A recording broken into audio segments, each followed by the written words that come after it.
नमस्कार दोस्तों, स्वागत है आप सभी का हमारे YouTube channel point wise study में। आज के इस वीडियो में हम बात करेंगे 1 नवंबर से लेकर 8 नवंबर तक के करंट अफेयर्स की, जो कि काफ़ी इंपॉर्टेंट्स हैं। इसमें मैंने कुछ महत्वपूर्ण क्वेश्चंस लिए हैं जो कि परीक्षा की दृष्टि से काफ़ी इंपॉर्टेंट है, तो इन्हें ज़रूर देखिए। और अगर आप अभी तक आपने हमारे YouTube चैनल को सब्सक्राइब नहीं किया तो इसे सब्सक्राइब कर लें और बेल आइकन को बिल्कुल दबा लें ताकि आने वाले वीडियोज़ की नोटिफिकेशन आपको मिलती रहे। चलिए फिर शुरू करते हैं। तो देखते हैं पहला प्रश्न है, which state secured the first place under PMSVA Nidhi scheme. किस राज्य ने PMSV निधि योजना के तहत पहला स्थान हासिल किया है? तो आपके 4 ऑप्शंस दिए गए हैं, उत्तर प्रदेश, कर्नाटका, मध्य प्रदेश, गुजरात। इनमें से सही ऑप्शन आपको चूज करना है। तो इसका सही उत्तर है दोस्तों उत्तर प्रदेश। उत्तर प्रदेश ने देश में सबसे अधिक ऋणों को मंजूरी देकर PMSVA निधि योजना के तहत पहला स्थान प्राप्त किया है। केंद्र सरकार की सबसे महत्वाकांक्षी योजनाओं में से एक है PMSVA निधि योजना। इसका उद्देश्य ग्रामीण, शहरी और पूर्वी शहरी क्षेत्र में सड़क विक्रेताओं को लाभान्वित करना है। तो सीधा से इसका मतलब यही है दोस्तों कि जो भारत सरकार की एक योजना है लोगों को आत्मनिर्भर बनाने की, उसी के तहत यह स्कीम लॉन्च किया गया है, जिसमें SVA निधि का जो फुल फॉर्म है वो है कि प्रधानमंत्री स्ट्रीट वेंडर्स आत्मनिर्भर निधि। तो कभी कभी ये भी पूछा जाता है फुल फॉर्म भी, तो इसे भी आप लोग ध्यान में रखते रहिएगा। SVA का मतलब है स्ट्रीट वेंडर्स आत्मनिर्भर निधि। देखते हैं अगला प्रश्न है, India has band the export of which vegetable seed. Bharat ने किस सब्जी के बीज के निर्यात पर प्रतिबंध लगा दिया है? तो आप ऑप्शंस देखिए पहले, टोमेटो, चिली, ऑनियन या फिर बीटरूट। तो इसका सही जवाब है ऑनियन। भारत सरकार ने तत्काल प्रभाव से प्याज के बीज के निर्यात पर प्रतिबंध लगा दिया है। अगले बुआई सीजन से पहले प्याज के बीजों की कमी को लेकर चिंताओं के बीच यह प्रतिबंध लगाया गया है। अगला प्रश्न देखते हैं। जो हमारा अगला प्रश्न है वो है, which states governor approved a bill that seek to provide 7.5% reservation for government schools students in medical admission.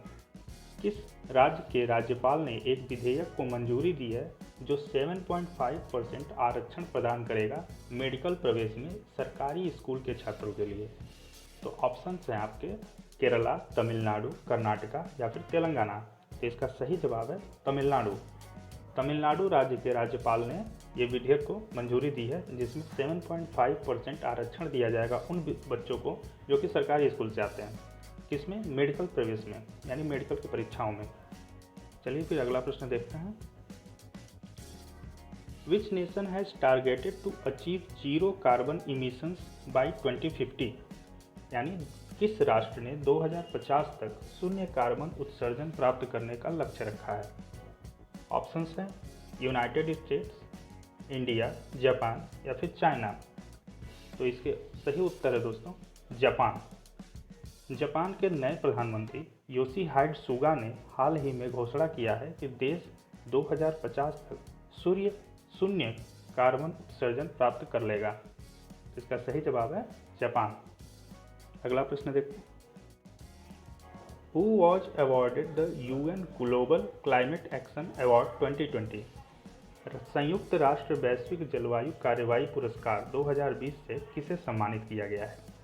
आपके ऑप्शंस हैं green peas, Greta Thunberg, national oceanic and atmospheric administration या फिर ग्लोबल हिमालयन एक्सपेडिशन। आपने सही उत्तर चुनना है। इसका सही जवाब है global Himalayan expedition. Global Himalayan expedition यानी GHE को चल रहे कोविड-19 महामारी के बीच जलवायु परिवर्तन से निपटने के प्रयासों के लिए संयुक्त राष्ट्र ग्लोबल क्लाइमेट एक्शन अवार्ड 2020 से सम्मानित किया गया है। काफ़ी इंपॉर्टेंट प्रश्न है। अगला प्रश्न देखते हैं। Which nation has signed the BECA agreement with India. किस राष्ट्र ने भारत के साथ BECA समझौते पर हस्ताक्षर किए हैं? तो इसका आप पहले ऑप्शन देख लीजिए, यूनाइटेड स्टेट्स, फ्रांस, जर्मनी या फिर जापान। इसका सही जवाब है यूनाइटेड स्टेट्स। भारत ने 27 अक्टूबर 2020 को 2+2 मंत्री स्तरीय वार्ता के दौरान संयुक्त राज्य अमेरिका के साथ BECA समझौते यानी भू-स्थानिक सहयोग के लिए बुनियादी समझौते और सहयोग समझौते पर हस्ताक्षर किए। तो इसको आप लोग जरूर याद रखिएगा। अगला प्रश्न की तरफ चलते हैं। Which nation has offered F-18 naval fighter jets to the Indian Navy? किस राष्ट्र ने भारतीय नौसेना को F-18 नौसैनिक लड़ाकू जेट की पेशकश की है? ऑप्शंस देखते हैं। फ्रांस, यूके, यूएस या फिर रसिया। तो इसका सही जवाब है यूएस यानी अमेरिका। तो संयुक्त राज्य अमेरिका ने भारतीय नौसेना के विमान वाहक के लिए अपने F-18 नौसैनिक लड़ाकू जेट की पेशकश की है। इस कदम का उद्देश्य भारत के साथ अधिक निकट संबंध को विकसित करना है। लड़ाकू विमानों की श्रेणी में आपको याद रखना चाहिए कि अभी इसी साल फ्रांस से एक विमान जो कि काफ़ी महत्वाकांक्षी विमान था, राफेल को फ्रांस ने भारत को दिया है। ये भी काफ़ी इम्पोर्टेंट है। अगला प्रश्न देखते हैं।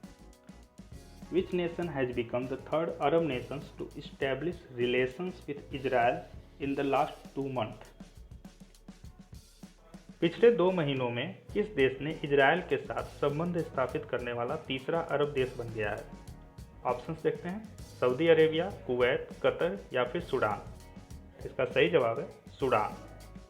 सूडान ने अमेरिकी राष्ट्रपति डोनाल्ड ट्रंप की मदद से इजरायल के साथ संबंधों को सामान्य करने पर सहमति व्यक्त की है। इसके साथ बहरीन और UAE के बाद सूडान इस साल इजरायल के साथ संबंधों को सामान्य करने वाला तीसरा अरब राष्ट्र बन गया है। ये काफ़ी इंपॉर्टेंट क्वेश्चन है दोस्तों, इसे आप बिल्कुल याद रखिएगा। आने वाली परीक्षाओं में यह प्रश्न देखने को मिल सकता है। अगला प्रश्न देखते हैं। Which state has launched a portal to help inter-caste married couple to avail incentives? किस राज्य ने अंतरजातीय विवाहित जोड़ों को प्रोत्साहन प्रदान करने के लिए एक पोर्टल लॉन्च किया है? तो ऑप्शंस देखते हैं पहले। तेलंगाना, तमिलनाडु, कर्नाटका या फिर उड़ीसा। तो इसका सही जवाब है उड़ीसा। ओडिशा के मुख्यमंत्री नवीन पटनायक ने 27 अक्टूबर 2020 को सुमंगल पोर्टल की शुरुआत की ताकि अंतरजातीय विवाहित जोड़ों को आसानी से प्रोत्साहन मिल सके, क्योंकि इस प्रकार के विवाह सामाजिक एकता और सौहार्द को बढ़ावा देते हैं। इसका सही जवाब है ओडिशा और ओडिशा के मुख्यमंत्री हैं नवीन पटनायक जी। जो आज का हमारा अगला प्रश्न है वो है Which nation has become the first one in the Arab world to open a consulate in Morocco-controlled Western Sahara? Morocco नियंत्रित पश्चिमी सहारा में वाणिज्य दूतावास खोलने वाला अरब राष्ट्र पहला राष्ट्र कौन सा बन गया है? ऑप्शंस देखते हैं। सऊदी अरेबिया, UAE, कतर या फिर जॉर्डन। दोस्तों इसका सही जवाब है UAE। संयुक्त अरब अमीरात ने पश्चिमी सहारा में वाणिज्यिक दूतावास खोलने का फैसला किया है, जो मोरक्को द्वारा नियंत्रित विवादित क्षेत्र में वाणिज्य दूतावास खोलने वाला पहला अरब राष्ट्र बन गया है। तो ये काफ़ी इंपॉर्टेंट क्वेश्चंस थे, इन्हें आप याद रखिएगा। आने वाली परीक्षाओं में ये बहुत ही इंपॉर्टेंट रोल प्ले करेंगे। और अगर आपने हमारे यूट्यूब चैनल को अभी तक सब्सक्राइब नहीं किया है तो इसे सब्सक्राइब कर लें ताकि आने वाली वीडियोज़ की नोटिफिकेशन आपको मिलती रहें। धन्यवाद।